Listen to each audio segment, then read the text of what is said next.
on peut ne pas reconnaître cette puissance à d'autres États africains, mais on peut quand même reconnaître une puissance quand même économique et militaire au Nigeria.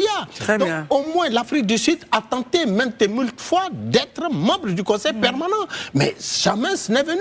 Alors, on ne peut pas continuer à accepter que nous partions justement nous asseoir à la table des grands, donc à la table des Nations Unies, et puis nous, on n'est que de faire valoir. L'Afrique est un continent qui va juste... D'ailleurs, même quand vous prenez le cas, par exemple, elle le disait tantôt, et je chute, le cas de Boutros Ghali.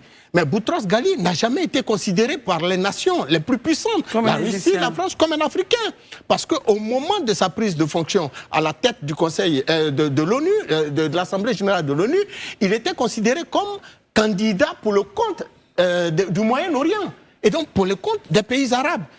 Il n'y a eu que Kofi Annan, le Ghanéen, qui était véritablement considéré comme le candidat de l'Afrique. Mais après Kofi Annan, on n'a jamais rien vu. Très bien. Et donc nous sommes relégués au rang de sillon. On va s'asseoir à la table de discussion, mais on n'est pas écouté. Et il est temps